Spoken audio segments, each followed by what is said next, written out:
요한계시록 13장에 있는 수정통치시대와 짐승표 666에 대한 말씀을 공개하려고 합니다.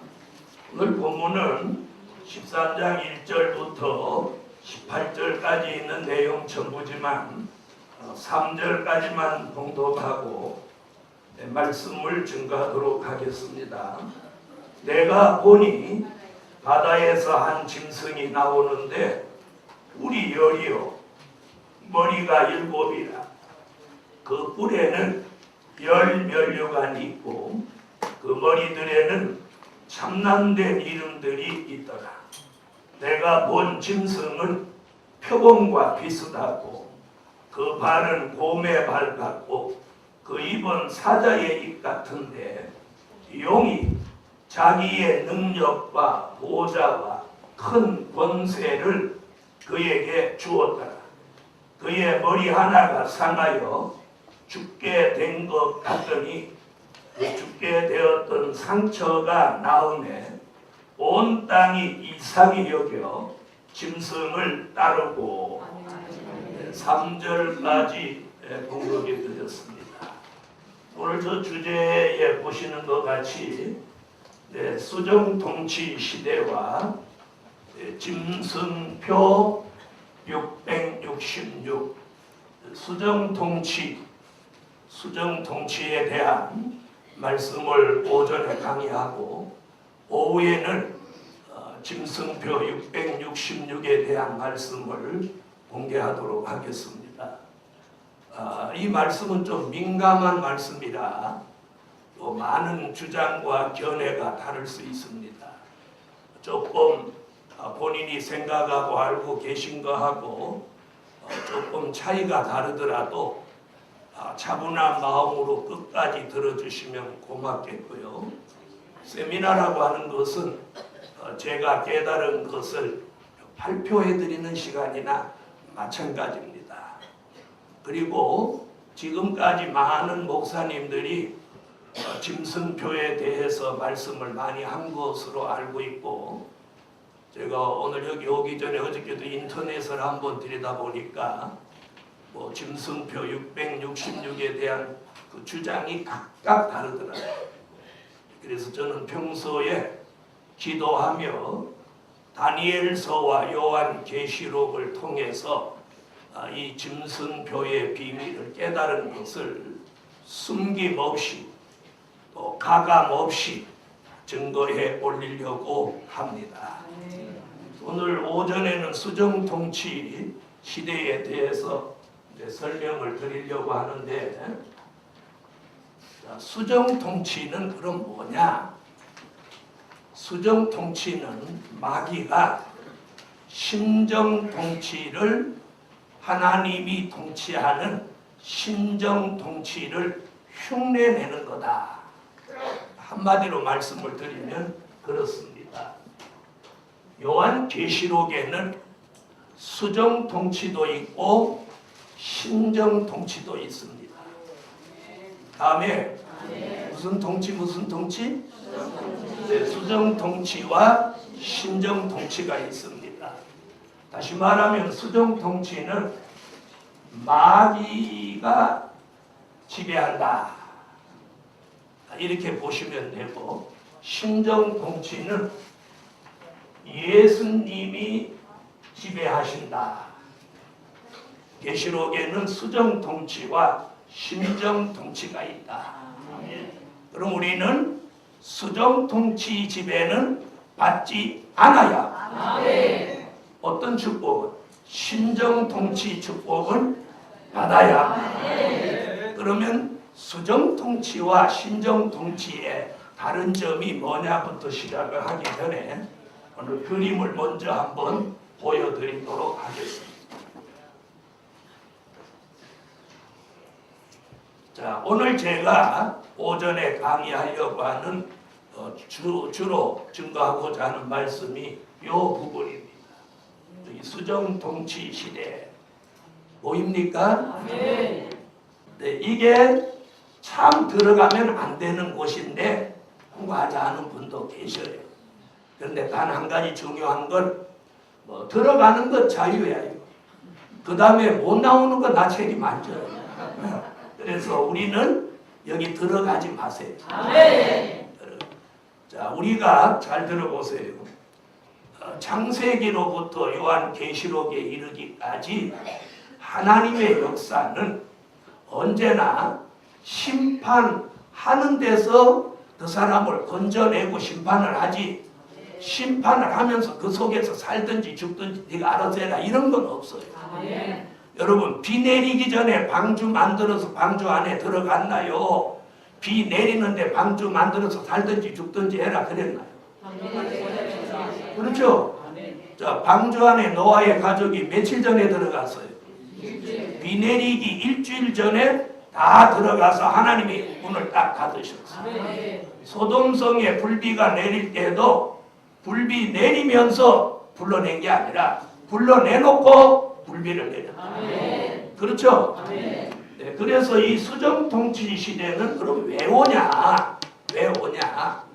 허잡한 인간들을 심판하기 위해서 3년 반 동안 지 마음대로 마귀가 갖고 놀든지 뒤집히든지 내버리는 시대가 여기예요. 그러니까 여기 들어가는 사람은 예수 믿었다 하더라도 여기 들어가면 잘 못 믿은 사람이에요. 무슨 말인지 아세요? 버림받은 사람만 들어간다 이 말이에요.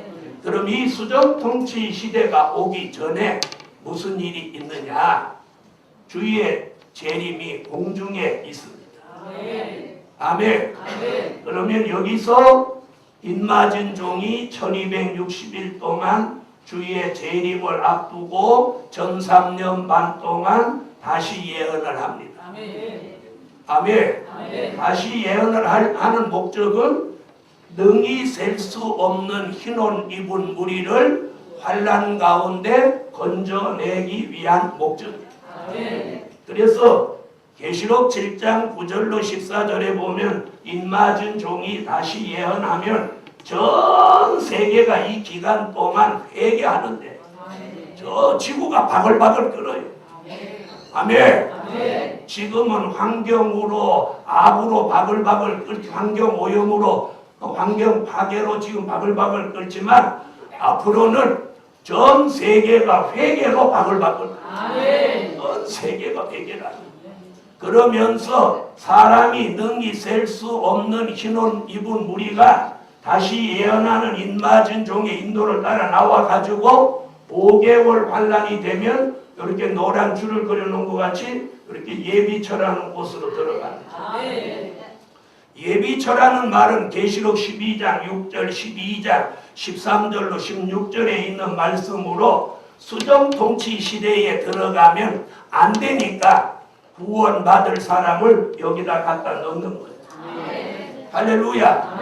여기 넣고 다시 예언하던 종들이 주의 재림을 맞이하기 위하여 요 시점에서 3일 반 전에 쓰러져 죽어요.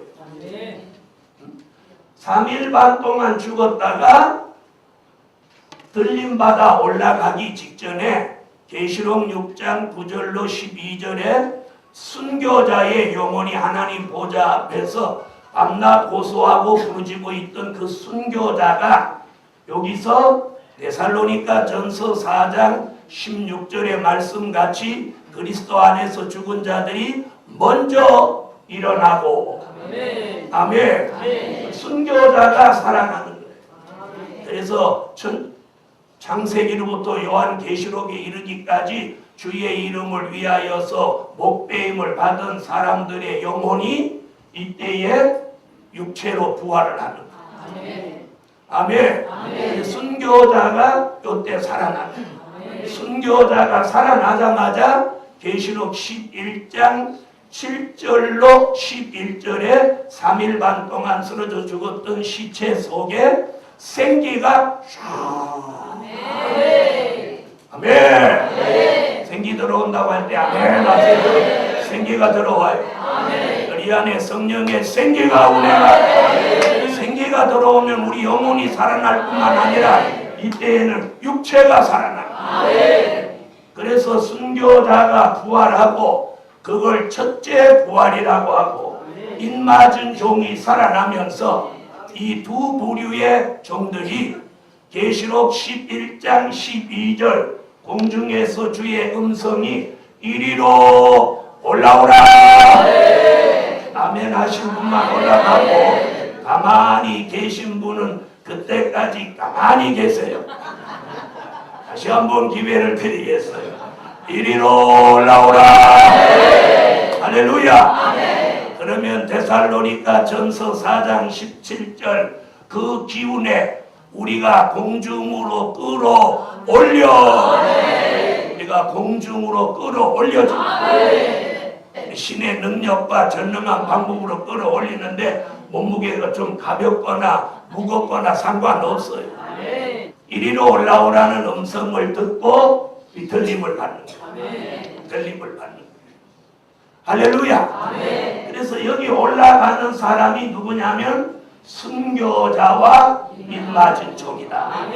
지난달에 말씀을 드린 거죠. 오늘 한 번 더 복습하는 거예요. 자, 그럼 예수님은 이미 여기 와 계시는 거예요. 그래서 예수님이 여기 오시기 위해서 지난달에 무슨 전쟁이 있다고? 하늘에 전쟁이 있다고 지난달에 말씀을 올렸죠. 그래서 이 공중 권세 잡고 있던 용이 전부 땅으로 내어 쫓겨서 일어나는 전쟁이 중동 전쟁이다. 이렇게 말씀을 드렸어요. 할렐루야. 그리고 들림 받을 사람 들림 받고 예비처로 갈 사람 예비처로 가면 예수의 재림을 시점으로 구원 끝. 구원 끝이.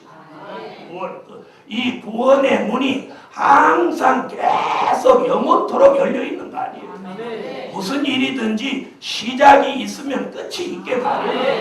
그래서 이 구원의 끝은 여기로 마감하는 거예요. 마감. 여기서 하나 분명한 것은 구원의 섭리가 있는 사람을 버리시는 일도 없고 버려야 될 사람을 여기 데려다 놓고 속 썩지도 않아요. 무슨 말씀인지 아시겠어요? 들림 받을 사람 들림 받고 예비처로 갈 사람 예비처로 가고 나면 요 중동 전쟁이 일어나면서 이제 이 세상이 아주 나빠지는데 중동 전쟁에서 사람이 이 지구상 지금 현재 70억을 돌파했는데 70억 중에 3분의 1이 죽었어요. 3분의 1이 죽어요. 그래서 이 전쟁은 제가 부장 설명할 때 유프라데 전쟁 설명을 이미 했어요. 그때 말씀드렸죠. 이 중동 전쟁은 인간이 만들어 놓은 모든 무기를 한꺼번에 터뜨리는 그 전쟁을 이름하여 화생방 전쟁이라. 그래서 세균탄, 가스탄, 핵폭탄을 다 터뜨려 가지고 이게 인류의 종말이 오는 게 아니라 지구에 있는 사람 3분의 1이 죽는 거예요. 3분의 1. 그러면 정확하게 말하면 70억의 3분의 1이면 얼마죠? 23억 3,333. 네. 그럼 한번 생각을 해보세요. 20억만 죽는다고 그래도 우리나라 인구를 5천만으로 잡았을 때 우리나라 인구의 40배가 죽는다. 네. 겁 안 나세요? 겁 안 나세요? 왜 안 나죠? 네. 네. 올라간다는 믿음이 참 커요. 올라간다. 그러니까 겁 안 난다. 잘 생각하셔. 그래서 이 중동 전쟁으로 이런 일이 일어난다는 게 성경의 예언인데 이 예언을 이루기 위해서 지금 인간은 무슨 짓을 하고 있느냐면 두바이를 중심으로 해서 세계에서 가장 높은 빌딩을 지어놓고 경제, 문화, 스포츠, 종교, 정치 모든 중요한 것들을 지금 두바이 그를 중심해서 완성하려고 하는 거예요. 그럼 그 일이 되겠나요? 안 되겠나요? 네? 됩니다. 왜 되냐? 잘 들어보세요. 과거에 하나님이 인간이 노아 홍수 이후에 다시 홍수가 나면 탑을 쌓아놓고 거기 올라가서 비가 와도 심판 안 받으려고 만들어 놓은 게 뭐였어요? 시날 땅의 바벨탑이에요. 그 시날 땅에 세워진 게 중동이거든요. 네, 그러니까 거기에 바벨탑을 이렇게 세워놨는데 어느 날 하나님이 그 바벨탑을 무너뜨리기 위해서 인간의 언어를 혼잡하게 만들어요. 그 전에는 언어가 하나였어요. 그 뒤에 언어가 혼잡해가지고 요즘 애들 공부하느라고 영어 공부하느라고 머리 쥐나게 만들어요. 그런 일이 없었으면 우리는 그냥 세계 어디 가도 다 한 언어로 통하는 거예요. 그렇죠? 네, 그래서 시날 땅에 바벨탑이 무너졌는데 인간이 지금 마지막에 다시 중동에다가 뭘 만들고 있어? 네, 현대판 바벨탑을 지금 만들고 있다 이 말이에요. 결국은 전부 세계의 돈이 거기서 움직이니까 전부 이제 세계의 경제, 문화, 정치, 예술, 종교 할 거 없이 거기로 다 모이게 될 수밖에 없어요. 그리 모여야 거기다가 전쟁을 일으켜서 불을 질러야 많이 죽죠. 그렇죠? 한번 생각해 보세요. 지구에 있는 사람 3분의 1을 볶아버리려고 하면 여기로 사람이 모여야 되겠죠. 그래서 이 중동에서 이제 그런 전쟁을 인해 가지고 결국은 어떤 일이 생겨? 3분의 1이 죽는 겁니다. 그럼 이때 죽는 사람이 영혼 구원이 있냐? 없습니다. 없습니다. 그래서 예수의 재림을 시점으로 일어나는 일은 전부 심판의 대상이기 때문에 구원이 없다는 거예요. 그래서 우리는 무슨 일이 있어도 주의 재림이 임박한 이때에 깨어서 정신을 차리시라. 정신을 차리세요. 중동 전쟁이 있는 이유는 수정 통치 시대를 만들기 위해서 중동 전쟁이 있는 거예요. 자, 그러면 요 그림을 놓고 설명을 하고 이제 깊이 들어가려고 하는데, 조금 전에 말한 것이 수정 통치는 여기야요. 주의 재림이 공중에 있은 후에 신혼 입은 무리가 예비처로 간 후에 중동 전쟁 끝에 수정 통치가 온다. 아멘. 아멘. 신정 통치는 어디냐? 여기야. 아멘. 여기. 주님이 신정 통치를 1000년 동안 하실 걸 마귀가 귀신같이 알고 저도 통치를 한번 해보겠다는 거지. 무슨 말씀인지 아시겠어요? 그래서 주님이 그래 너도 통치 한번 해라 하는데 딱 요 기간 동안만 해라. 아멘 안 하시는 분은 이것이 여기까지 하도록 두시려는 거예요. 그래서 마귀가 통치하는 수정 통치는 여기 일정 기간 재림 후 3년 반. 아멘. 아멘. 우리 주님이 통치하는 신정 통치 시대는 전년. 반대로 마귀가 1000년을 통치하고 주님이 3년 반 통치한다고 하면 이거 팔짝 찔 일 아닙니까? 그렇죠? 나는 이걸 깨닫고 이런 그림 그려놓고 얼마나 감사한지. 마귀가 우리를 1000년 동안 지배한다고 하면 이거 진짜 혀깨 물고 죽을 일이지. 그래요 안 그래요? 그렇죠? 그런데 마귀 통치는 3년 반, 주님의 통치는 1000년. 할렐루야. 그래서 여기가 수정 통치고 여기가 신정 통치입니다. 할렐루야. 그래서 우리는 신정 통치를 내다보고 수정 통치를 피해가야 돼요. 피해가야 돼요. 그래서 들림 받았던 사람은 주님과 공중에 있다가 수정 통치 끝에 예수님과 함께 지상에 오니까 수정 통치와 상관없고, 예비처에 있던 사람은 예비처에서 보초로 옮겨지고 예비처에 3년 반 동안 숨어 있으니 수정 통치 시대와 상관이 없습니다. 할렐루야. 그러므로 하나님의 예정 가운데 구원의 섭리가 있는 사람은 하나님이 어떤 방법으로든지 여기 들어가지 않게 하십니다. 그리고 여기 들어가자고 가리키는 그분이 먼저 들어가시라는. 저는 여러분을 그쪽으로 안내 절대 안 합니다. 그래서 우리가 누구 인도를 받느냐, 이거 굉장히 중요해요.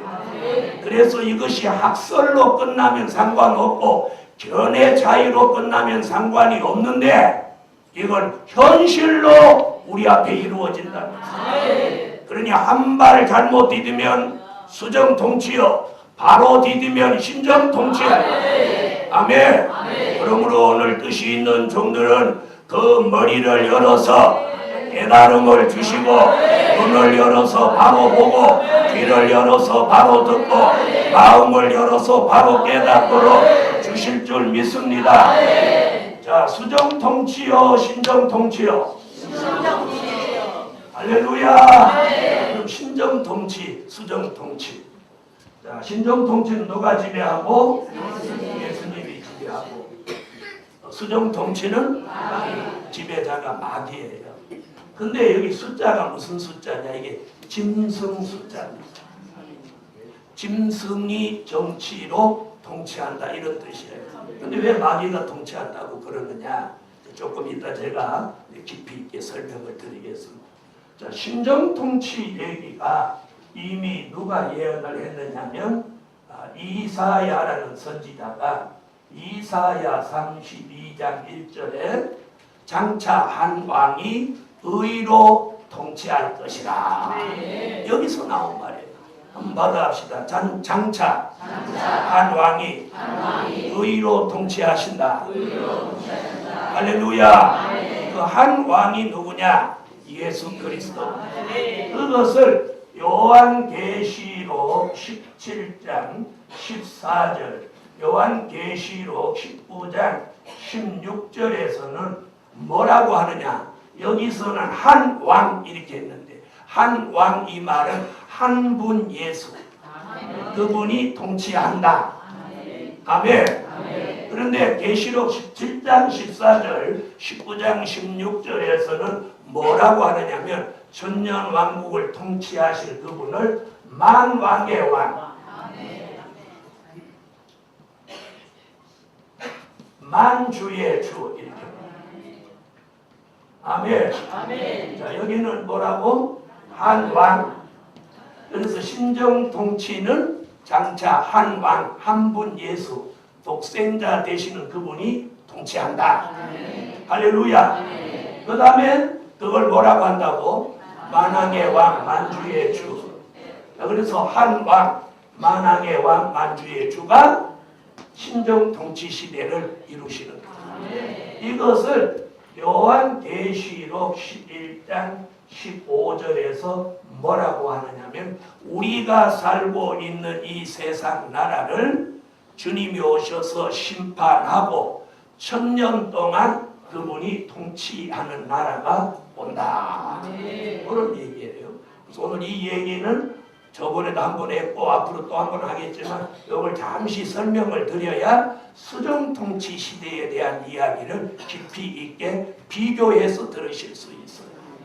자, 이래서 일곱째 천사가 소리내는 날 그 나팔을 불게 될 때에 우리가 살고 있는 세상 나라가 우리 주와 그 그리스도의 나라가 되어 그가 세세토록 왕노릇한다.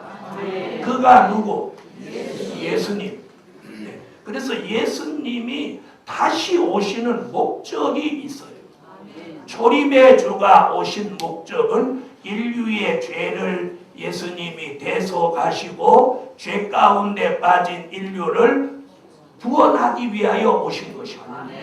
예수님이 다시 오시는 것은 악에 빠진 세상을 심판하고 천년 동안 그분이 의로 통치하는 나라를 이루시기 위하여 오신다는 사실.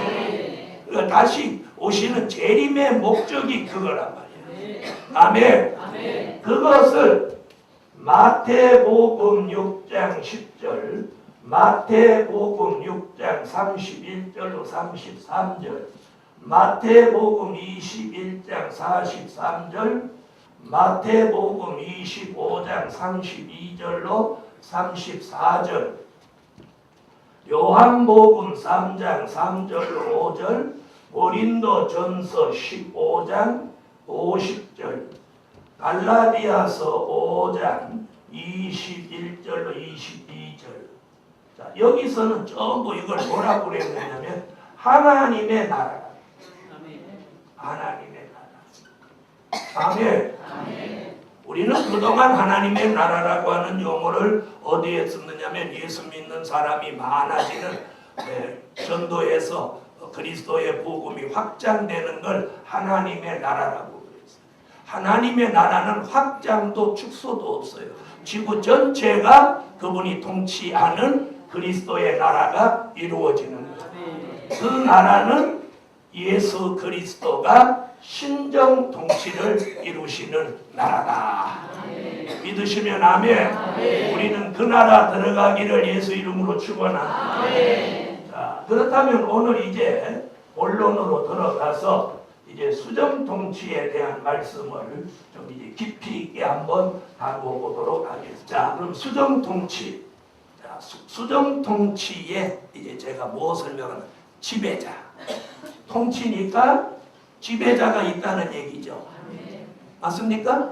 수정 통치니까 지배자가 있어. 요 말씀대로라면 짐승이 지배자예요. 그래서 오늘 이렇게 한번 풀어보겠습니다. 수정 통치의 시대의 지배자. 다르게 말하면 누구? 통치자. 통치자. 자, 통치자는 사실상 세 가지로 분석을 할 수 있는데요. 하나는 용입니다. 용이 수정 통치 시대를 실질적으로 지배하는 용이 지배자예요. 그 다음이 짐승이에요. 짐승. 그 다음에 거짓 선지자.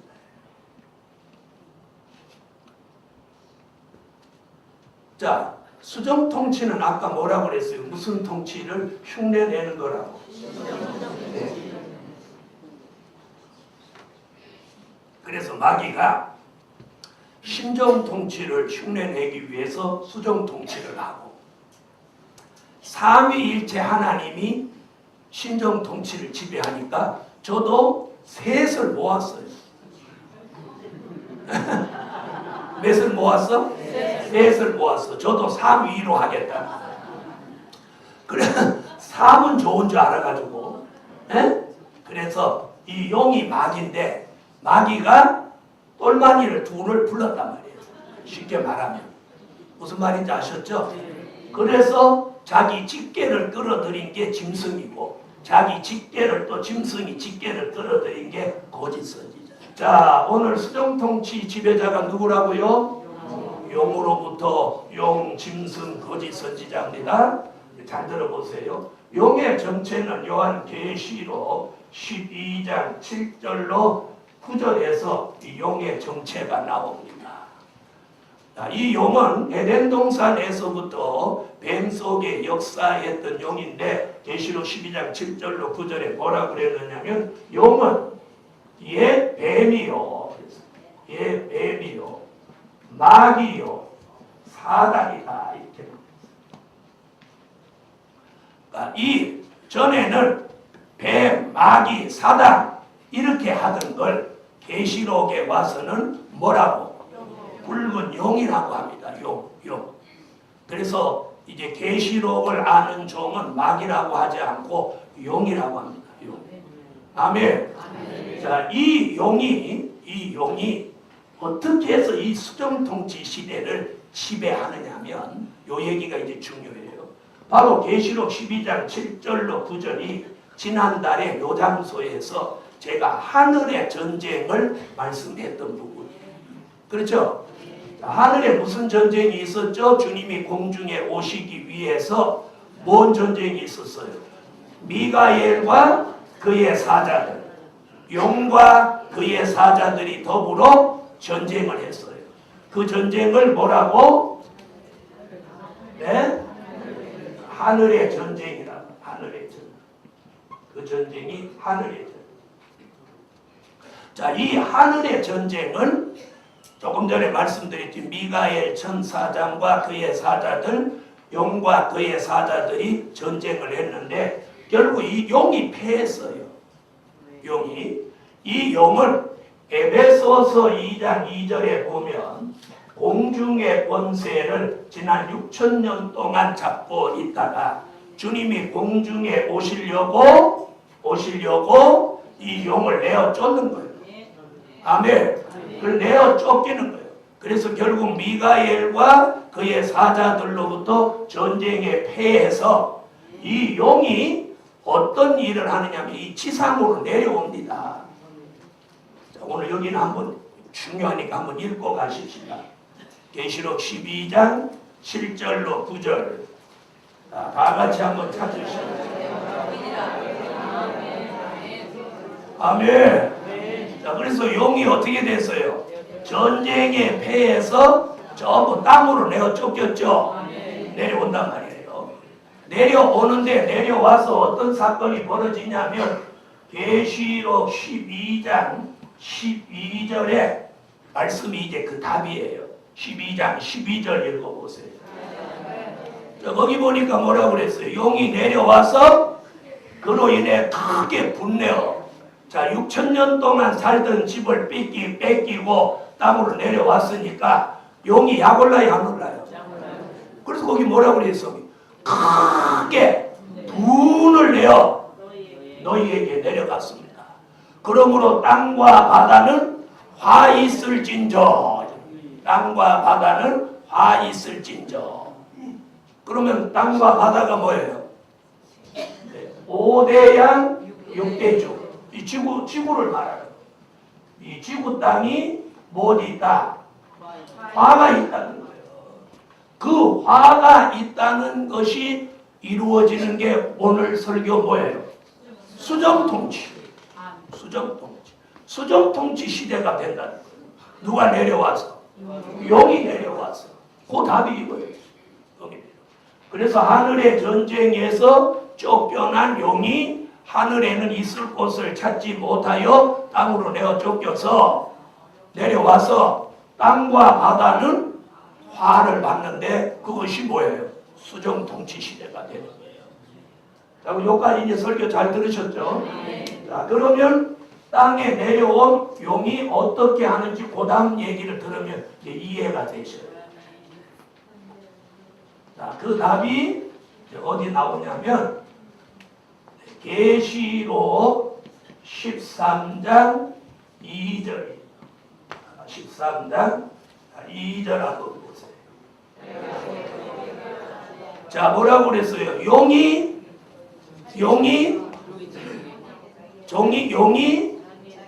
자기의 능력과 보좌와 큰 권세를 용이 이 짐승에게 준다는 거예요. 짐승. 뭘? 용이 능력과 보좌와 큰 권세를 누구에게 줘? 짐승. 제가 설명을 한 짐승, 요 짐승. 예? 용이 가지고 있는 능력과 보좌와 큰 권세, 즉 마귀가 짐승에게 이걸 주는 거예요. 그러니까 계시록 13장 4절 보세요. 4절. 4절 또 한번 읽어보세요. 네, 용이 가지고 있는 이렇게 큰 능력, 보좌, 큰 권세를 이 짐승에게 주는 거예요. 그러니까 짐승이 용을 등에 업고 수정통치 시대의 지배자로 나서는 거예요. 이해되셨어요? 자, 그래서 용이 능력, 보좌, 큰 권세. 자, 이걸 사단이 가지고 있는데 누구에게 줬어? 짐승에게 줬어요. 자, 주니까 결국 짐승은 누구의 지배를 받게 돼? 용의 지배를 받게 돼. 그럼 이 짐승이 누구냐? 중요한 거 잘 말씀 들어보세요. 계시록 13장 1절로 10절에 나오는 게 짐승이에요. 짐승. 자, 그럼 이제 지금부터 짐승 설명하니까 잘 들어보세요. 짐승이라고 하니까 사람들은 뭐 우양이나 가축, 사자나 이런 걸 생각하는데 무신론주의예요. 공산주의자. 공산주의. 이게 짐승의 무신론. 자, 그런데 계시록 13장 1절을 보면 어디에서 짐승이 올라와? 바다에서 짐승이 올라온다는 거예요. 그 바다 얘기가 아까 어디서 나왔어요? 응? 아까 계시록 12장 12절. 잘했어요. 12장 12절 이렇게 하시면 오늘 공부 100점이에요. 대답 잘하시면 벌써 이 들어가서 자리를 잡고 정립이 되는 거예요. 자, 아까 바다 어디? 용이 내려와서 화 받을 바다. 그 바다와 이 바다가 같은 바다예요. 무슨 말인지 아세요? 그러니까 동해바다 같은 데서 짐승이 올라온다 이런 뜻이 아니고 이 세상에서 자기의 모습을 드러낸다 이런 얘기예요. 알아들으셨죠?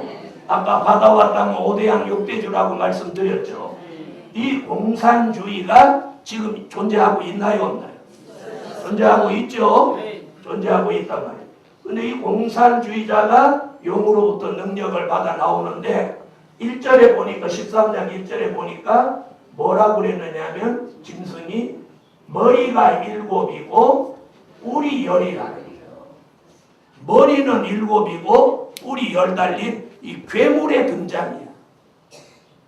무슨 말씀이냐면 그랬더니 사람들이 야 저런 괴물이 등장하는 시대가 앞으로 오는구나 이렇게 하자면 괴물이 아니에요.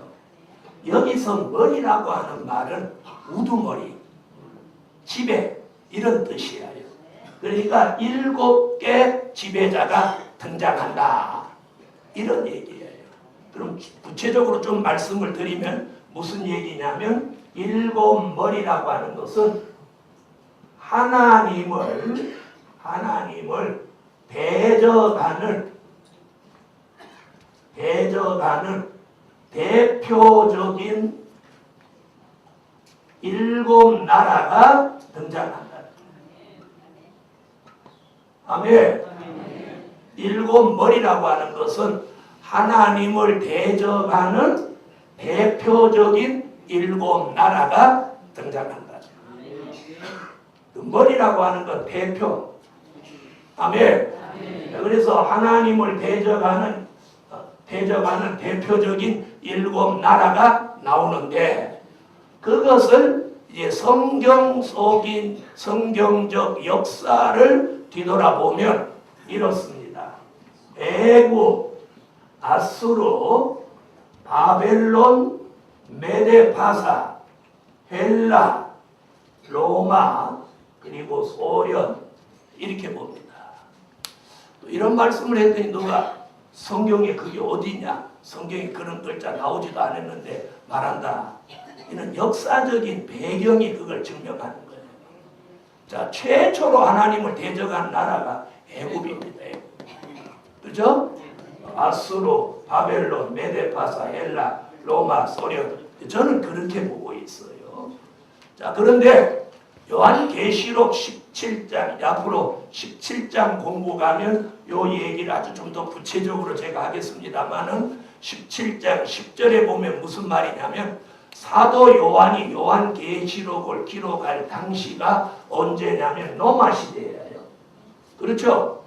노마 시대. 뭐라고 그랬느냐면 사도 요한이 계시록 17장 10절에다가 다섯은 망하였고 하나는 있고 하나는 아직 이르지 아니했는데 이르면 잠깐 동안 계속하리라 이렇게 말합니다.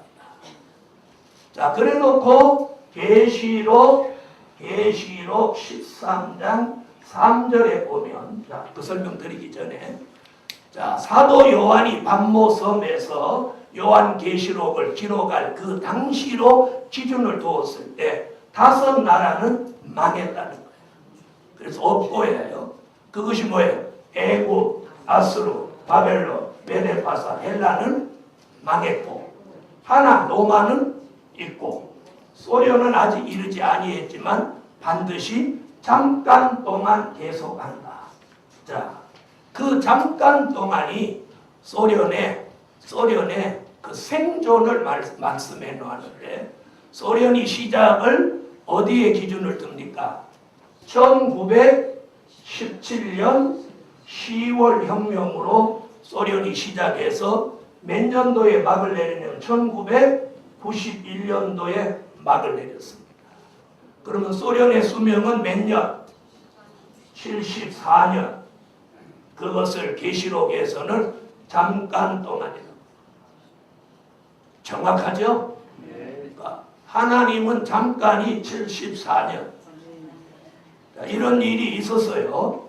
자, 이래서 7머리가 등장하는데 이 7째 머리가 3절에 보니까 상하여 죽게 된다. 이게 소련의 멸망이에요. 그렇게 말해서 죽게 되었던 상처가 나음에 온 땅이 이상히 여겨 그를 따른다. 이렇게 말하는데 소련이 패망한 후에 회복되는 게 러시아입니다. 그래서 러시아 깃발을 올린 게 1991년입니다. 그렇죠? 91년도에 소련 깃발 내리면서 러시아 깃발을 올렸습니다. 그걸 이제 계시록 17장에서 자세히 공부하면 거기 보면 소련 러시아의 등장을 뭐라고 그랬느냐면 8째 왕의 등장이다. 8째 왕의 등장. 오늘 이 말씀을 왜 이렇게 조금 드리느냐면 앞으로 수동 통치를 지배하는 나라는 앞으로 러시아. 그래서 다니엘서 7장에는 바로 그 나라를 뭐라고 그랬느냐면 작은 뿔이라고 했어요. 작은 뿔. 그래서 다니엘은 작은 뿔, 사도 요한은 계시록 17장 11절에 8째 왕, 또 계시록 13장 3절에서는 머리 하나가 상하여 죽게 되었던 상처가 낫는다. 그래서 여러분 앞으로 러시아를 주목하세요. 여러분은 중국이 지금 막 급속도로 발전하니까 중국이 세계의 패권을 잡지 않나. 제가 본 성경은 러시아예요. 러시아. 여러분 러시아를 과소평가하면 절대 안 됩니다. 소련으로 있을 때 74년 동안 세계를 벌벌 떨게 한 나라입니다. 동서냉전 시대를 만들어낸 나라고 한때는 미국 턱 밑에 큐바에다가 미사일을 갖다 놓으려고 했던 나라입니다. 그리고 그들이 가지고 있는 핵이 세계를 몇십 번 불태울 수 있는 그런 저력이 있는 나라입니다. 그래서 앞으로 우리는 이 8째 왕, 7째 머리 다음에 나온 러시아가 8째 왕인데 계시록 17장 11절에 보면 뭐라고 그랬느냐면 8째 왕은 7 중에 속한 자다. 요 한마디가 중국이 아니라는 거예요. 다시 말하면 8째 왕 러시아의 전신이 어디입니까? 전신이 어디예요? 소련이라. 7째 머리 소련이라. 그래서 17장 10절과 11절에 보면 딱 답이 나옵니다. 8째 왕은 7 중에 속한 자라. 어디서 나온 거예요? 소련이 새로 만들어낸 나라 러시아가 앞으로 8째 왕이요 다니엘이 말하는 작은 뿔입니다. 그리고 여기 계시록 13장 3절에서 말하는 머리 하나가 상하였다. 상하였다는 건 무너진 소련을 말하는 거고 다시 회복된다고 하는 게 러시아의 등장입니다. 그 러시아는 이미 91년에 등장해서 지금 2012년이니까 지금 몇 년 됐어요? 네? 13년째죠. 그러면 지금 죽었던 사람도 살아나서 13년쯤 먹고 지내면 회복되겠나요? 안 되겠나요?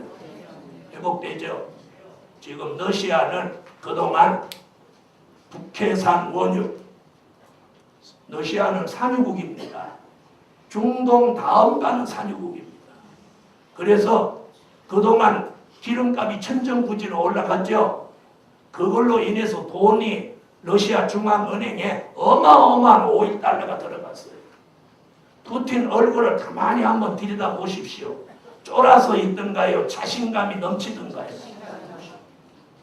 이제 푸틴이 보폭을 넓히면서 열불을 이제 만들어냅니다. 그래서 앞으로 이 열불과 여덟째 왕 러시아가 앞으로 무슨 일을 하느냐? 아까 말씀드린 중동 전쟁을 일으킵니다. 중동 전쟁은 미국이 일으키는데 그 전쟁의 승리는 러시아에로 돌아갑니다. 그러면서 세계의 패권을 러시아가 쥔다는 것을 계시록 17장에 여덟째 왕의 등장이라.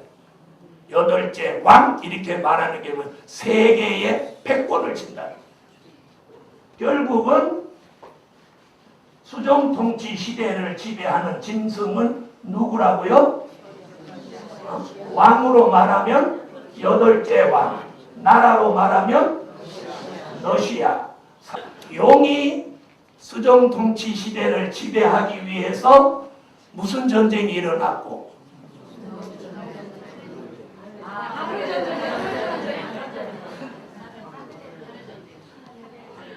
하늘의 전쟁이 일어났죠. 하도 푸틴 얘기하다 심각하게 들어가지고 잊어버리신 걸로 알겠습니다. 자, 그 다음에 짐승이 수정통치를 지배하기 위해서 일어난 전쟁이 유프라데 전쟁, 일명 중동전쟁이라고도 합니다.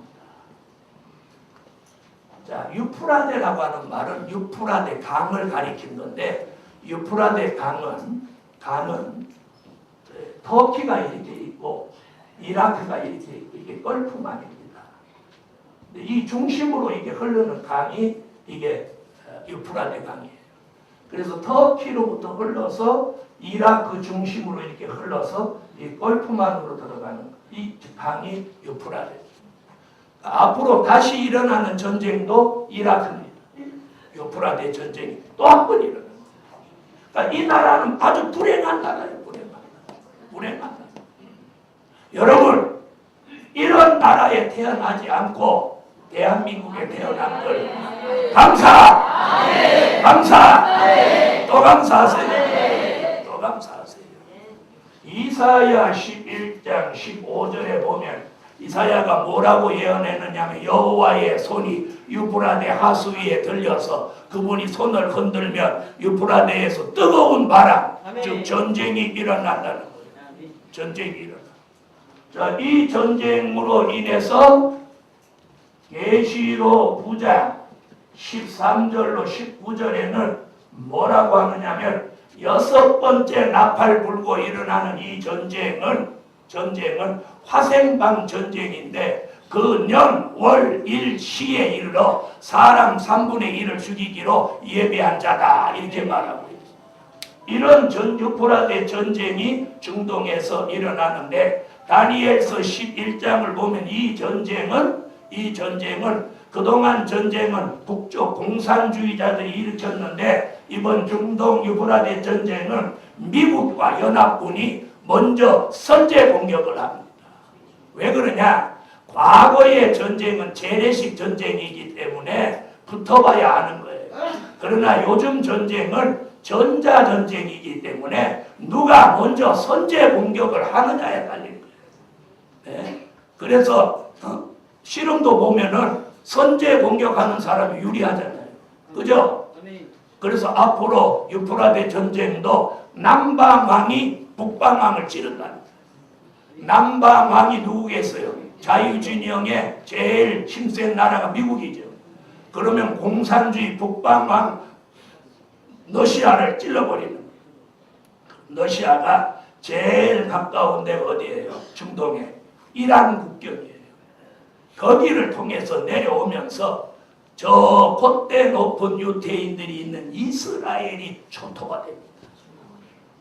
이 성경의 예언이 그래요. 네. 그래서 그 전쟁이 일어나기 전에 인맞은 종들이 세계적으로 예언할 때 무수한 유태인들의 일부가 회개하고 나옵니다. 이게 로마인서 11장 바울의 예언입니다. 네, 유태인들 얼마가 회개한다. 로마인서 11장에 거기 나와 있습니다. 그래서 유태인들이 얼마가 회개하고 구원을 받고 중동 전쟁이 일어나면 이스라엘과 중동의 모든 나라가 초토화되는데 한번 생각해 보십시오. 전 세계 인구 3분의 1이 죽는 전쟁이 일어난다고 생각해 보세요. 네? 그 초토화되겠나 안 되겠나. 그래서 계시록 9장에 보면 성 10분의 1이 무너진다. 그래서 중동 아프리카 일부가 초토화됐는데 중동 전쟁이 홍해를 건너서 이집트, 구스와 리비아까지 확전된다고 그럽니다.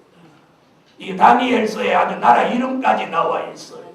그러니까 앞으로 중동에서 일어나는 전쟁은 중동 회교 국가의 왕족들은 그 재난을 피한다고 그래요. 그래서 왕족들은 존귀한 자들은 그 전쟁의 피해가 없이 살아나고, 그래서 중동에서 일어난 전쟁은 이집트, 구스가 어디예요? 에티오피아죠. 그리고 중동을 휩쓴 전쟁이 어디까지? 이집트, 구스가 어디예요? 에티오피아. 그리고 리비아까지 확산이 되면서 사람 얼마를 죽여? 3분의 1을 죽이고 그 중동 유프라데 전쟁으로 이 지구에 평화가 오는 게 아니고 뭐가 오느냐? 바로 수정통치 시대가 오는 거예요. 이게 성경의 예언. 그래서 아까 그림 보여드렸죠? 중동 전쟁을 끝으로 수정통치 시대가 온다. 아멘. 아멘. 이런 시대가 온다는 걸 우리가 내다보고 예수를 믿는가 하고, 이런 시대를 내다보지 못하고 예수를 믿는가 하고는 믿음의 격차가 있다는 거예요. 무슨 말씀인지 아시겠나요? 자, 한번 보세요. 이런 걸 제가 환하게 알기 때문에 이렇게 열정으로 이 말씀을 전할 수 있어요. 할렐루야. 이래서 하늘 전쟁으로 인해서 수정 통치가 오고 또 중동 전쟁으로 인해서 수정 통치가 오는 거예요. 자, 그러면 보세요. 용은 하늘의 전쟁에서 패하여 땅으로 오면서 수정 통치의 실제적인 지배자가 되고, 그렇죠? 그러면 용이 통치한다고 하지 않고 왜 수정 통치라고 그러냐? 용은 영체잖아요. 그렇죠? 영체니까 뒤에 숨어가지고 누구를 조종하는 거예요? 8째 왕 조종하는 거예요. 그래서 8째 왕에게 아까 뭘 줬다고?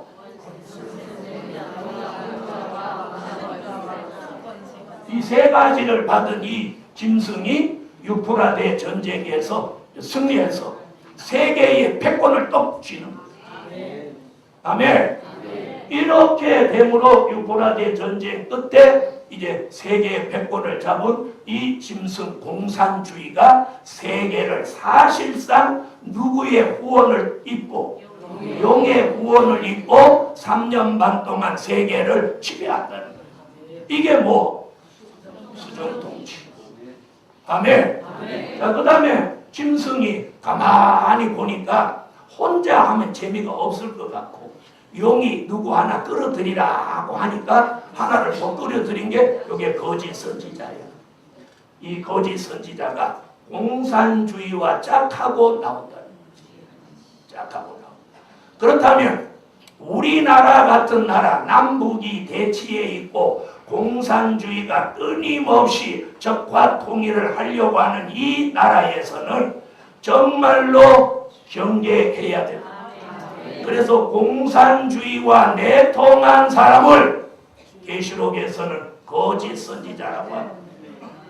그래서 계시록 13장 11절로 18절에서 나온 게 이게 거짓 선지자입니다. 그럼 잘 들어보세요. 수정 통치의 실제 지배자가 누구라고? 용, 짐승, 거짓 선지자에게, 용이 짐승에게, 짐승이 거짓 선지자. 그 정체는, 용의 정체는 계시록 12장 7절로 9절, 짐승의 정체는 계시록 13장 1절로 10절, 거짓 선지자 정체는 계시록 13장 11절로 18절. 근데 여기 11절로 18절 읽어보면 뭐라고 하느냐면, 자, 이 짐승은 어디서 올라오냐? 이번에 땅에서 올라옵니다. 그 땅 얘기가 아까 여기 나왔다고 그랬죠? 그랬죠? 땅에서 올라오는 이 짐승은 뭐라고 그랬느냐면, 자, 성경을 한번 제가 읽어보겠습니다. 13장 11절. 내가 또 봄에 다른 짐승이 땅에서 올라오니 새끼 양같이 두 뿔이 있고 용처럼 말하더라. 요 짐승 얘기가 뭐냐면, 자, 새끼 양같이 그랬어요. 그럼 새끼 양이요? 아니요? 아니요. 아니죠. 새끼 양같이 그래놓고 두 뿔이 있고 용처럼 말하더라.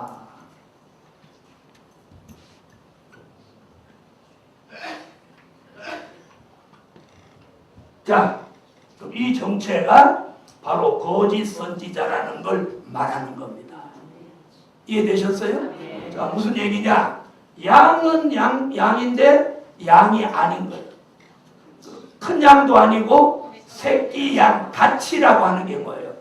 양의 탈을 쓴 일이. 양을 흉내낸다. 그 다음에 두 뿔이 있고 그런 건 양 새끼는 뿔이 없습니다. 새끼 양은 뿔이 없어요. 맞나요? 예. 그러니까 뿔이 있다는 것도 그냥 가짜 양이에요. 아멘. 더군다나 양이면 양처럼 말해야 되는데 용처럼 말하더라. 이게 무슨 얘기냐? 용의 가마를 받았다. 이런 얘기예요. 그러면 용은 짐승에게, 짐승은 거짓 선지자에게. 이제 오후에 많이 설명을 하겠습니다. 결국은 용의 가마가 어디까지 내려와? 거짓 선지자. 그러면 거짓 선지자가 본래 종자가 있나요? 참 선지자가 변질되면 거짓 선지자. 이런 그림을 통해서 주의 재림이 임박하다고 자신있게 말씀드리고, 자신있게 말. 중동에는 지금 두바이에다가 신할 땅에 짰던 바벨탑 같은 걸 지금 쌓고 있습니다. 중동 국가 사람들은 자기들만 살라고 오일다 해가지고 별짓을 다 하고 있습니다. 지구의 환경은 있는 대로 다 파괴됐습니다. 대한민국은 지금 어떻게 하고 있나요? 105년 만에 가뭄을 만나고 있습니다. 이북은 더 철저하게 지금 가뭄을 만나고, 백두산 천지가 지금 용암이 부글부글 끓고 있다고 합니다. 이런 엄청난 일들이 성경의 예언대로 이루어지는데 우리는 지금 무슨 생각을 하고 있습니까? 자, 용이 역사하고 짐승이 역사하니 이제는 누가 나올 차례야? 네, 수정 통치를 지배하는 세 가지 세력이 있다고 그랬습니다. 용, 짐승, 거짓. 그래서 오후에는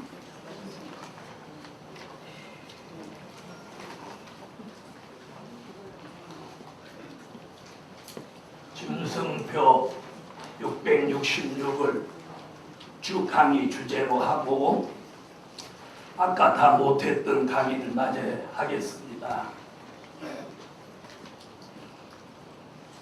수정통치 시대의 지배자.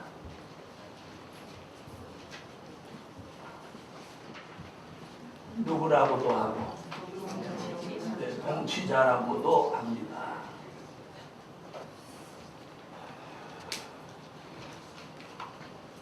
자, 그 지배를 표면적으로는 안 나타나지만 내면적으로 실제 통치를 하는 건 용이라고 말씀을 드렸죠. 오후에 오신 분들을 위해서 조금 설명을 드립니다. 첫째는 용이다. 용은 계시록 12장 7절로 9절에서 용은 누구라고? 이에 뱀이고 마귀고 사단이다. 용이 지상으로 내려오게 된 동기는 무슨 전쟁? 하늘의 전쟁으로 인해서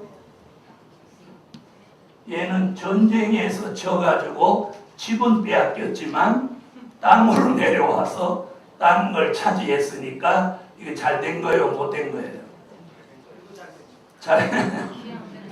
이건 안 된 거예요. 왜? 지상으로 내려와서 수정 통치되니까. 그래서 하늘의 전쟁의 결과가 조금 올리고 하늘의 전쟁의 결과가 뭐예요? 결국 지상으로 내려와서 계시록 12장 12절을 땅과 바다가 화를 겪으면서 무슨 시대로? 수정통치 시대의 실질적인 통치자가 용입니다. 용은 영체이기 때문에 앞으로 나타나지는 않았지만 뒤에서 누구에게?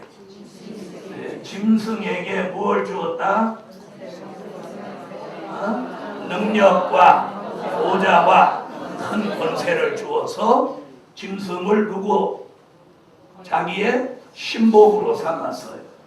이 짐승 얘기는 계시록 13장 1절로 10절에 있는 말씀으로 머리가 7이요 뿔이 10 달린 그런 짐승인데 7 머리는 애굽, 아수르, 바벨론, 메데파사, 헬라, 로마, 소련을 7 머리라고 하며 그 머리 하나가 상하여 죽게 됐던 상처가 낫는 것이 8째 왕으로 등장하는 러시아의 등장이며 그 나라가 등장한 지가 13년째 이르고 푸틴이라고 하는 이 지도자가 대통령을 2번씩이나 해먹고도 이제 또 대통령을 해먹으면서 러시아라는 나라를 세계의 패권을 잡은 나라로 지금 만들려고 하고 있습니다. 자, 이런 시대에 이 짐승은 무슨 전쟁을 통해서 유프라데 전쟁을 통해서 중동을 휩쓸고 홍해를 건너 애굽, 구스, 리비아까지 그의 시종으로 만드는 이 유프라데 중동 전쟁은 세계 3차 대전쟁이고 지구에 있는 사람 3분의 1이 죽는 전쟁이라고 말씀을 드렸습니다. 자, 이런 전쟁이 일어나도 우리는 걱정 안 해도 되는 것이 어디로 올라간다고요? 공중으로 올라가든지 아니면 예비초로 감으로 사는 길이 있다고 말씀을 드렸습니다. 자, 이 유프라데 전쟁을 통해서 짐승 공산주의 8째 왕 러시아가 앞으로 세계의 패권을 쥐는 시대가 온다. 이렇게 말씀을 지금 드리고 있습니다. 그 3번째 짐승은 오전에 말씀드린 거짓 선지자인데 이 거짓 선지자는 계시록 13장 11절로 18절을 보면 뭐라고 그랬어요? 새끼 양같이 두 뿔이 있고 또 용처럼 말하더라. 용처럼 말하더라. 자, 이 내용으로 봐서 이는 양의 탈을 쓴 일이 또 새끼 양은 뿔이 없습니다. 그죠? 또 양이라면 양처럼 울어야 되는데 용처럼 말한다. 이것이 뭐예요? 용의 지배를 받는 거짓 선지자라는 것을 증명해 보이고 있습니다. 그래서 저 오전에 여기까지 말씀을 드렸죠. 이 거짓 선지자는 본래부터 거짓 선지자가 아니라 참 하나님의 사람이 어느 어느 날 변질됨으로 거짓 선지자가 되는 것입니다. 자, 발람이 본래 거짓 선지자였나요? 본래는 참 선지자였나요? 엘리가 본래는 참 종이었나요? 거짓 종이었나요? 참 종이었습니다. 참 종. 그러나 사람이 엘리 제사장은 자식 때문에 무너졌고 발람 선지자는 물질 때문에 넘어졌습니다. 여러분, 우리 시대에도 딱 두 가지입니다. 딱 두 가지. 자식 때문에 무너지는 종이나 물질 때문에 무너지는 종, 두 가지 나옵니다. 그래서 거짓 선지자가 새끼 양 같은 달을 쓰고 뿔도 챙기고 말은 용처럼 하면서 거짓 선지자가 등장하는데, 여기에 보니까 이 거짓 선지자가 무슨 일을 하느냐면 우상을 만들으라고 합니다. 우상을 만들어. 자, 참 선지자라면 우상을 만듭니까? 안 만듭니까? 안 만듭니다. 안 만들죠? 네. 우상을 만든다. 우상을 어떻게 만드냐? 요한계시록 9장 20절에 보면 금, 은, 동, 목, 석으로 만든다. 석. 이사야 선지자 이사야 44장 13절에 무슨 말씀을 하느냐면, 마지막 때는 사람들이 사람의 모습을 한 인형을 우상같이 집에다 두고 그걸 우상같이 섬긴다. 자, 여러분 집에 인형이 있어요, 없어요? 여러분, 반드시 여러분이 이사야 44장 1절부터 쭉 읽어보시면서 44장 13절에 인형 얘기가 우상 속에서 나오나 안 나오나 한번 읽어보시죠. 이는 성경 딱 한 구절이다. 이는 신약전서에는 눈 씻고라도 볼 수가 없어요. 마지막 때에 사람들이 인형을 새겨서 집에다 두는 거, 이것이 우상이 된다는 거예요. 예?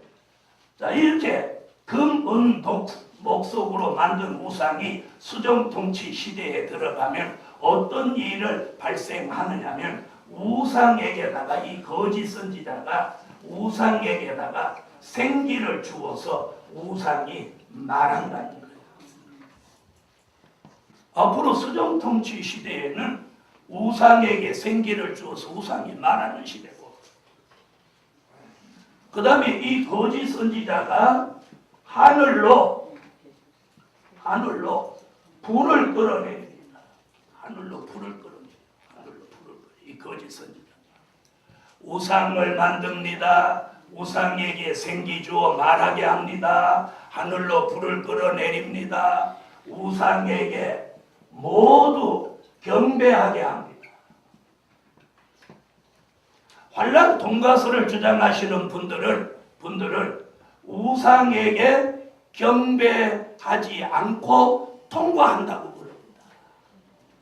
그분은 요한계시록 13장 8절을 읽어보면 이 생명책의 이름이 농명되지 못하고 이 땅에 사는 자들은 다 짐승에게 경배한다. 다라고 그래. 다라는 말이 뭐예요? 열 외 없습니다. 전부가 경배한다. 13장 8절에 보면 생명책의 이름이 흐려진다는 거예요. 자, 예수 믿는 사람이 누구 섬기는 순간, 우상에게 경배하는 순간 생명책의 이름이 지워집니다. 생명책의 이름이 지워지는 거 믿습니까? 지워집니다. 예수 안 믿던 사람이 예수 믿으면 생명책의 이름이 기록되고 예수 믿다가 생명책에 기록된 사람이라도 우상을 경배하고 예수 버리면 생명책의 이름이 지워집니다. 아멘. 모세가 자기 백성을 구원하시지 않으려면 내 이름을 생명책에서 지워달라고 했죠. 계시록 3장 4대 교회의 말씀도 생명책의 이름을 흐리지 아니한다. 그 말은 흐릴 수도 있다. 이런 말씀 되는 거죠. 자, 이래서 우상에게 딱 경배하는 거예요.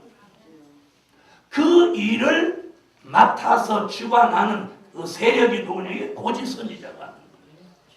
이 거짓 선지자를 성경에서는 뭐라고 했느냐? 마태복음 7장 21절로 23절에 보면, 마태복음 24장 21절로 23절에 마태복음 7장 24절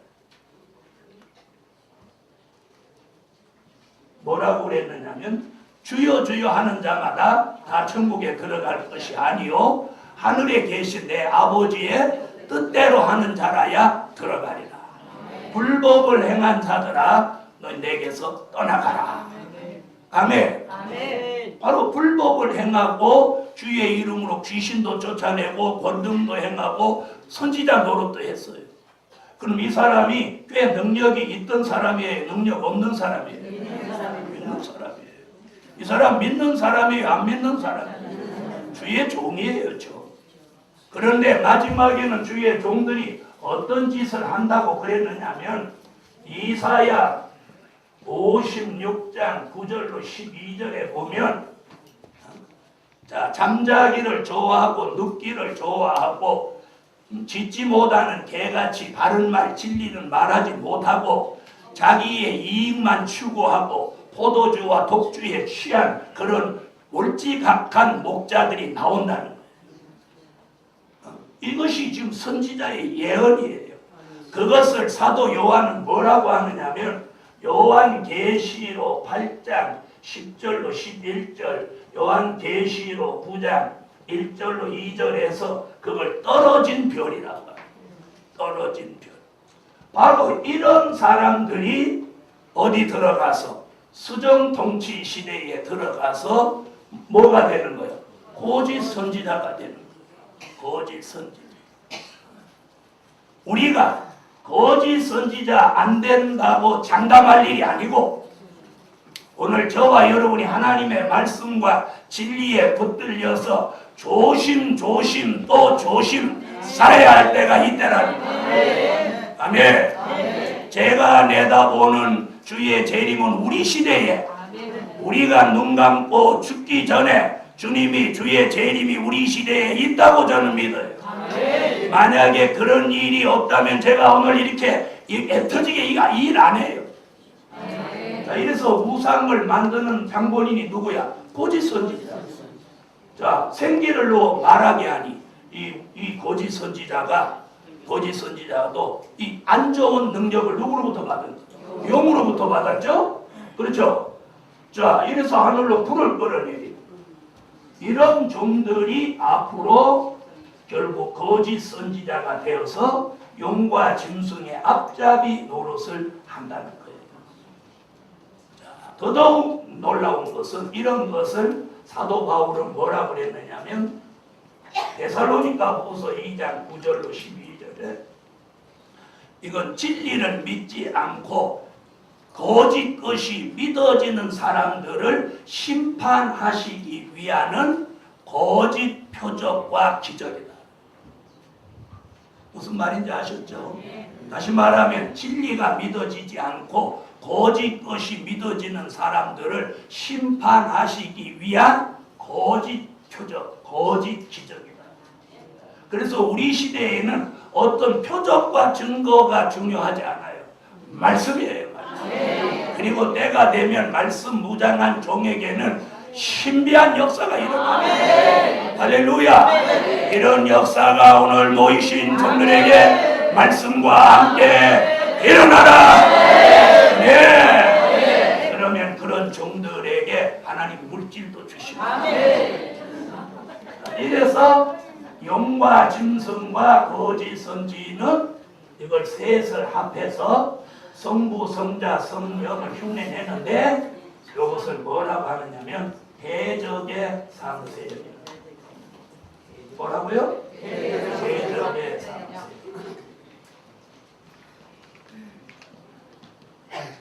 대적의 상세. 그래서 대적의 3세력, 그러면 누구를 지칭하는 거야? 여호와 짐승과 거짓 선지자를 지칭하는 거야. 그래서 이런 말을 사용하는 사람은 종로 5가 출신이야. 할렐루야.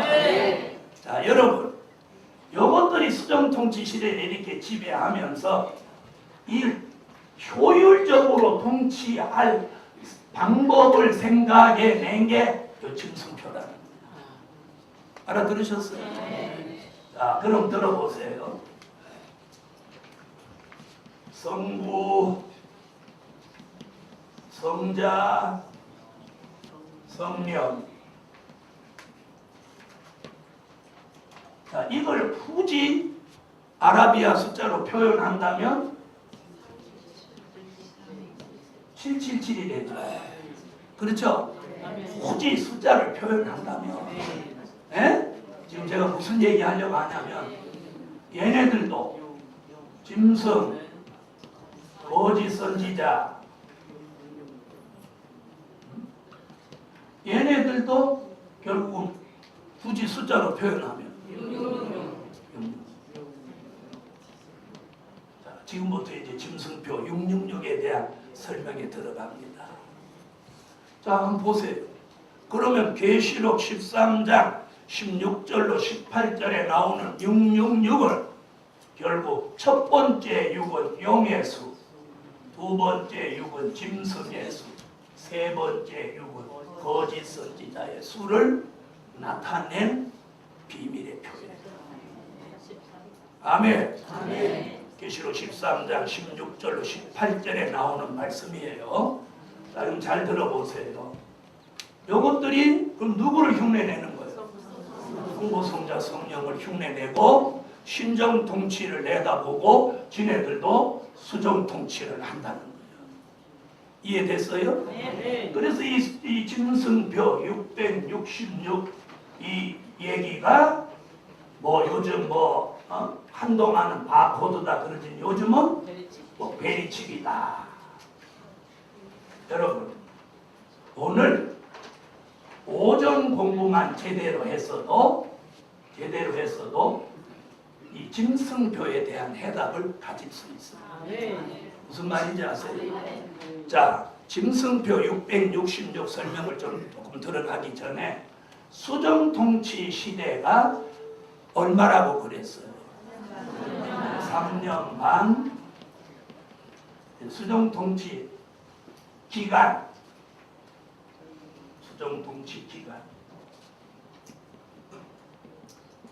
수정통치 기간은 얼마다? 3년 반이다. 그래서 3년 반 혹은 42달 1260일. 자, 이렇게 나옵니다. 자, 이 수정통치 기간을 이렇게 잡은 것은 다니엘서 7장 25절, 요한계시록 11장 2절, 요한계시록 12장 6절, 요한계시록 12장 13절로 16절, 요한계시록 13장 5절 등에서 보면 42달. 여기는 한때와 두때, 반때. 자, 그럼 수정통치 시대에 들어가는 사람들은 그럼 어떤 사람들이냐? 자, 수정통치 시대에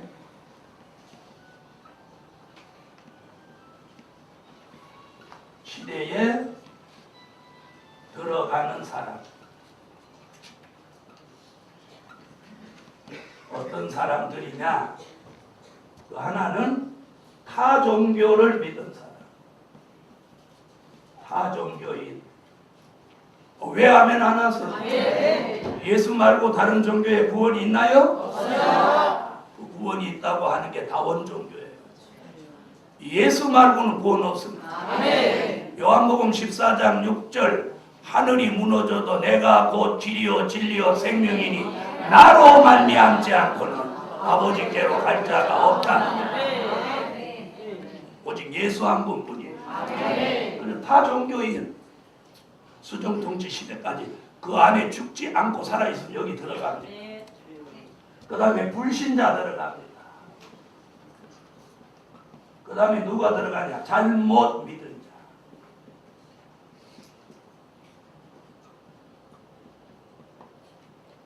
잘못 믿은 자. 그래서 다니엘서 7장 25절에 보면 그러면 예수 믿었던 사람도 들어갈 수 있느냐? 그게 뭐예요? 잘못 믿는 자.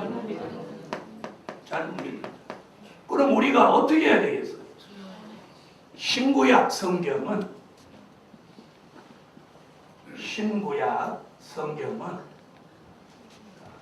어떻게 완성이 되어 있냐면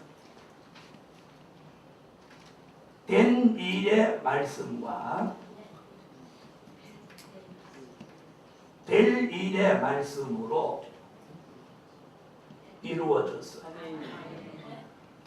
그렇죠? 그럼 중요한 것은 자신이 여기 주의 종들이 설교하실 때 내가 지금 선택한 설교가 된 일의 말씀이냐 될 일의 말씀이냐. 무슨 말이에요? 지금까지는 된 일의 말씀을 전하셨다면 이제는 될 일의 말씀을 전하십니다. 된 일의 말씀은 과거 얘기고 될 일의 말씀은 미래 얘기입니다. 미래 말씀. 자, 짐승표가 바코드가 아니라고 하는 건 이미 오래전에 판명이 났어요. 바코드는 아니에요. 아니죠? 지금 베리칩 얘기가 나오는 거예요. 자, 그러면 잘 들어보세요.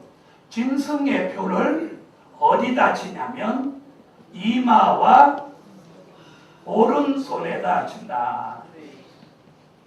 이게 13장 16절에 나오는 거예요.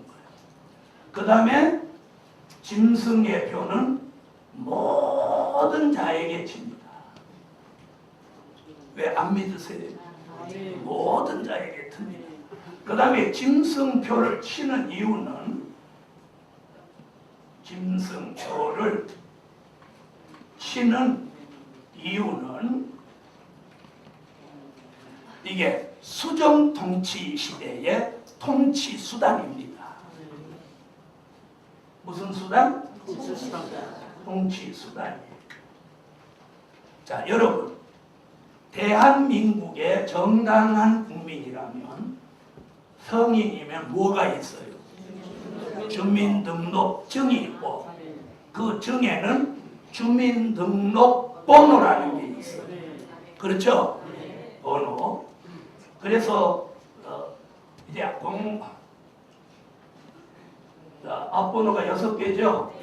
6개 뒤에 1이 붙으면 남자, 2가 붙으면 여자.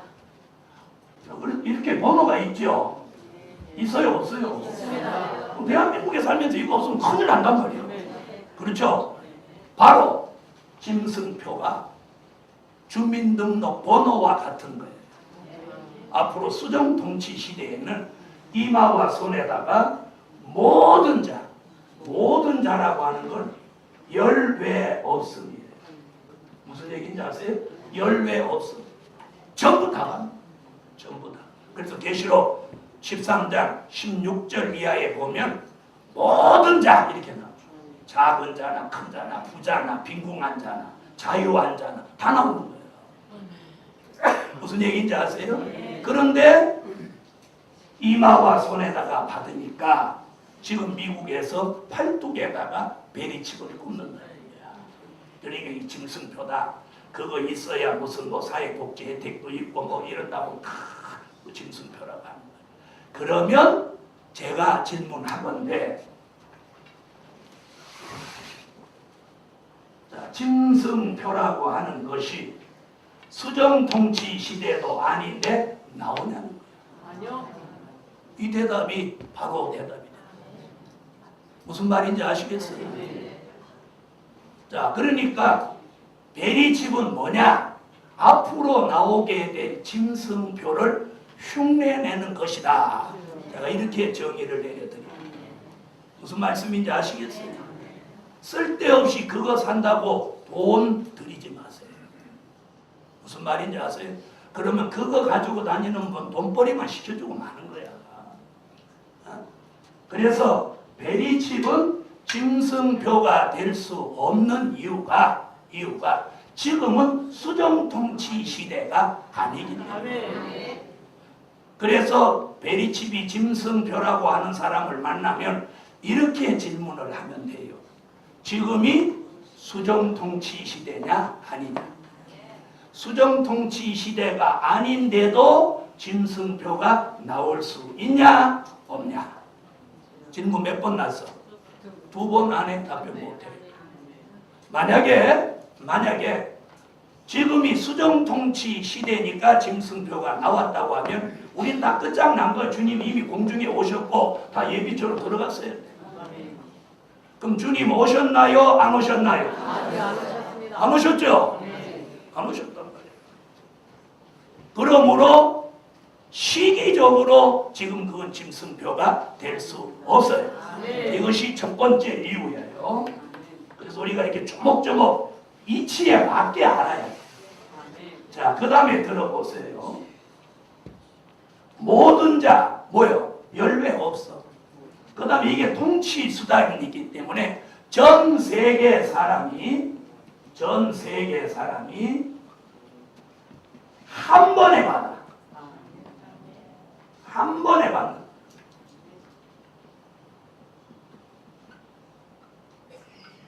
자, 우리나라가 주민등록증 전에는 무슨 증이야? 도민증 그러는 사람은 시골 사람이야. 시민증 그러는 사람은 서울 사람이야. 서울 사람은 시민증, 시골 사람은 도민증. 그렇죠? 그렇단 말이야. 그러니까 이거 딱 가면 이거 시골 사람, 서울 사람 나왔어. 옛날 도민증 그런 사람 시골 사람. 시민증, 도민증, 시민증 있었죠. 주민등록증으로 바꾸면서 이제 도시 사람, 시골 사람 이제 없어졌어. 다 주민등록증이야. 그렇죠? 그 주민등록증으로 이걸 바꿀 때 10년에 걸쳐서 했나요? 전 국민이 한꺼번에 했나요? 수정통치 시대에 딱 시작되면 전 세계 사람이 한꺼번에 하는 거예요. 왜? 그게 있어야 통치가 돼. 무슨 말씀인지 아시겠어요? 이해되셨으면 아멘. 그럼 미국에서 지금 하고 있다는 것은 팔뚝에 하지 손이 아니잖아. 이마도 아니잖아. 팔뚝에 한다고 내가 어젯밤에 인터넷 떼갖고 내가 보고 왔어요. 여기다 꼽더라. 그리고 잘 들어보세요. 얘기할게요. 이 짐승표 666은 여기다 뭘 넣었다 이거보다 중요한 게 뭐냐면 영적인 문제예요. 응? 짐승표가 뭐냐? 한마디로 요약하면 짐승의 형상이에요. 뭐요? 자, 따라하세요. 짐승표는 짐승의 형상이다. 뭐야? 짐승의 이미지. 이해됐어요? 자, 그럼 들어보세요. 이마에 치는 건 짐승의 정신을 주는 거예요. 오른손에 치는 건 짐승의 행동을 하게 하죠. 그럼 들어보세요. 짐승의 정신이 무슨 정신입니까? 짐승의 정신이다. 짐승의 정신이 무엇입니까? 짐승의 정신. 짐승의 정신이 뭡니까? 공산주의 사상입니다. 네? 공산주의 사상. 공산주의가 지배하고 통치하는 시대니까 짐승의 표를 이마에 해서 공산주의 사상을 넣어준다 이 말이에요. 무슨 말인지 알아들으세요? 이마에 친다. 이마. 오른손에 친다. 이것은 짐승 같은 행동을 한다. 그래서 손에. 그 다음에 이 오른손에 짐승표를 가지고 이제 매매를 하는 거라. 매매. 앞으로 수정통치 시대가 오면 카드 그리고 현금 이거 다 없어집니다. 왜 그러냐 잘 들어보세요. 사실은 지금 현금이나 카드 이런 게 사실은 이게 낭비예요. 수표 이런 게. 그렇죠? 그 만드는데 얼마나 돈이 필요해요. 또 새 걸로 바꾸는데. 그럼 한번 보세요. 우리 손만 가지고 다닌다 그러면 결제가 얼마나 쉬워요. 손 갖다 대면 되는데. 그럼 돈 들어요 안 들어요? 안 들어요. 그럼 탈세할 수 있어요 없어요? 없어요. 탈세 못해요. 이걸 안 되면 결제가 안 되니까 탈세 못해요. 그래 아유 카드보다 현찰 주면 10% 깎아줄게요. 장사꾼 이렇게 못해. 그러니까 철저한 수정 통치가 돼요. 무슨 말인지 알아요? 이게 독재 통치. 다시 말하면 세계가 단일 통치를 이루는 거예요. 단일 통치. 세계 사람이 한 번에 받는다는 게 이게 단일 통치야. 그럼 지금 우리 단일 통치 받고 있어요? 안 받고 있어요? 그런데 무슨 짐승표? 자 보세요. 그래서 짐승의 정신, 짐승의 행동을 해야 공상화되죠. 수정 통치 됐는데 여기서 민주화 운동이 일어나고 저기서 일어나면 통치가 돼요 안 돼요? 안 되는 거예요. 그런데 앞으로 여러분 과학이 얼마나 발전할 것 같아요? 에? 과학이 얼마나 발전할 것 같아요? 앞으로 어마어마하게 발전합니다. 네? 앞으로 저와 똑같은 사람을 만들어낼 수 있습니다. 제 유전자를 완전히 분석해서 제가 약한 건 어디고 강한 건 어디고 잘못된 건 어디고 이 유전자를 수정해가지고 완벽한 인간을 만들어낼 수 있는 그런 기술에 도달했습니다. 그러니 누가 이제 필요 없는 시대가 와? 에? 좀 죄송하지만 하나님이 필요 없는 시대가 이제 도래한다 이 말이에요. 그러니까 인간이 누가 신이야? 과학이 신이야. 과학이 신. 자, 짐승표는 뭐냐? 아까 설명했는데 짐승의 형상이다. 아멘. 그리고 베리칩은 지금 나왔다 하더라도 짐승표가 될 수 없는 게 지금 수정통치 시대가 아니기 때문에. 그 다음에 동시에 이마와 손에다가 함께 친다는 거예요. 그리고 전 세계 사람이 한 번에 다 받는다. 그래야 통치가 되죠. 맞아요 안 맞아요? 10년에 걸쳐서 친다고 하면 10년 동안 그 혼란이 얼마나 많아지겠어요. 그렇죠? 그 다음에 뭐 여기다 베리칩 안 심어도 앞으로 과학과 물질 문명이 어느 정도로 발전하냐 우리 모두 꼼짝 말아요. 그래서 이마와 손에다가 짐승의 표를 실제로 레이저 같은 거로도 할 수 있어요. 무슨 말인지 아세요? 그 레이저 있는데 보면 싹 지나가면 딱 이마와 손에다가 갖다 씹는 거예요. 여러분이 잘 모르겠으면 롯데월드 한번 가보세요. 롯데월드 가면 전자로 찍어요 안 찍어요? 찍죠? 그럼 그거 찍혀있는 동안 나갔다 들어왔다 하는데 그 시간 딱 지나면 집에 갈 때쯤 되면 없어져 버려요. 그게 다행히 없어지니까 그렇지. 안 없어지면 어떻게 해? 안 없어지면 어떻게 해? 저렇게 답을 몰라. 롯데월드가 망하지. 안 없어지면 그거 갖고 맨날 돌랑달랑하고. 그래서 앞으로 과학이 발달하면 이마와 손에다가 어떤 사람을 힘들게 안 하고도 얼마든지 표를 할 수 있어요. 그리고 그 표는 그들이 통치 수단으로 얼마든지 쓸 수 있어요. 그러면 여기 들어가서 안 받는다?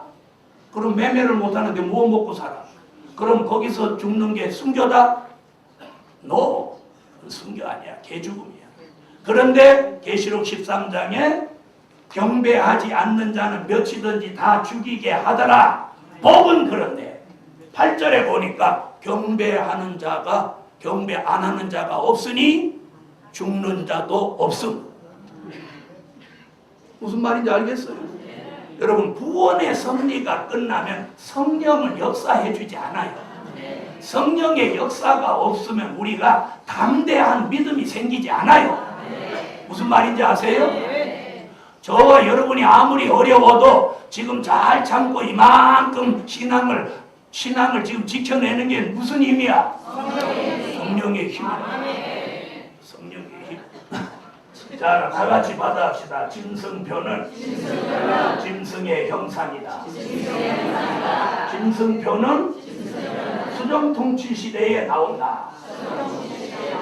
그러면 지금 어떤 일들은 그걸 흉내내는 거다. 이 정도로만 보시면 돼요. 할렐루야. 자, 짐승표는 그럼 어떻게 앞으로 등장하느냐 하면, 자, 마귀는 양심에 화인을 칩니다. 디모데전서 4장 1절로 2절에 양심에다 화인을 치고, 또 양심에 화인 맞은 사람들에게 짐승표 666을 칩니다. 계시록 13장 16절로 18절 같이. 자, 하나님은 과거에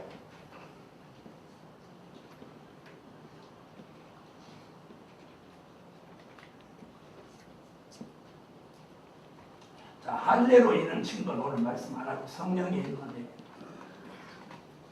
성령의 인을 쳤습니다. 에베소서 1장 13절, 고린도 후서 1장 22절, 고린도 후서 5장 5절에 성령의 인을 쳤습니다. 그 다음에 치는 게 뭐냐? 하나님의 인을 치는 거예요. 에스겔서 9장 3절로 6절, 요한계시록 7장 1절로 4절 같이. 자, 한번 보세요. 성령의 인이냐, 양심의 화인이냐? 어느 쪽이에요? 성령의 인이 뭐냐? 에베소서 1장 13절에 보면 구원의 복음을 믿고 듣고 그 안에 믿어 약속의 성령으로 이 심령에다 마음에다가 표가 온 겁니다. 아멘. 아멘. 그럼 성령의 인침 받으신 분 아멘. 아멘. 성령이 우리에게 와서 거듭남, 물과 성령으로 중생한 표가 있는 사람은 여기 성령의 인이 있어요. 아멘. 저도 성령의 인 맞은 사람인데, 아멘. 자, 자세히 한번 보세요. 인표가 있나 없나? 있어요 없어요? 있어요 없어요? 표가 없죠? 왜 없냐? 영적으로 쳤기 때문에. 성령으로 친 거예요. 할례의 인은 육체에다 표를 했기 때문에 포경 수술한 표가 할례의 인이니까 육체로 보여요. 그죠? 그런데 우리가 물과 성령으로 거듭나서 성령의 인침 받은 거, 이걸 안 보이지만 무엇으로 아느냐? 내가 구원의 확신이 여기 있어. 내세의 확신이 있어. 그런 분 아멘. 그럼 성령의 인침 받은 사람이에요. 그 다음에 후일에 어떤 사람이 믿음에서 떠나 양심의 화인을 맞았다 그랬어. 그럼 양심의 화인 맞은 사람 육안으로 표가 있어 없어? 없죠? 없죠? 없단 말이야. 그렇다면 짐승의 표도 육안으로 보이나요? 안 보이나요? 그래서 짐승표를 짐승의 형상이라고 합니다. 무슨 말인지 아셨죠? 그럼 이해가 얼른 됐어요? 안 됐어요? 이건 영적인 거란 말이에요. 자꾸 어떤 육체의 표로 생각하시면 안 된다. 이미 용의 가마를 받고 짐승의 가마를 받으면 그 사람은 그 짐승의 사람이 돼버리는 거예요. 그 다음에 하나님의 인은 이마에 칩니다. 여기 왜 제가 이렇게 쪼라니 했느냐? 성령의 인이냐, 양심의 화인이냐? 성령의 인을 맞은 사람은 양심의 화인을 안 맞아요. 하나님의 인을 맞은 사람은 짐승표를 안 받아요. 하나님의 인이 뭐냐? 예수의 형상이다. 아멘. 아멘. 자, 우리는 성령의 인을 받아서 예수가 믿어졌어요.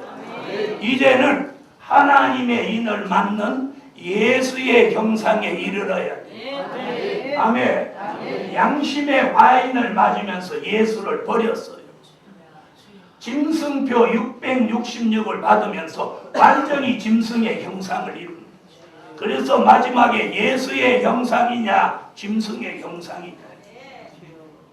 그러므로 짐승표 666을 짐승의 형상을 만드는 것이고 짐승의 지배 아래 반대하지 않고 순종하고 복종하고 그 시대를 살아가도록 만드는 통치 수단이에요.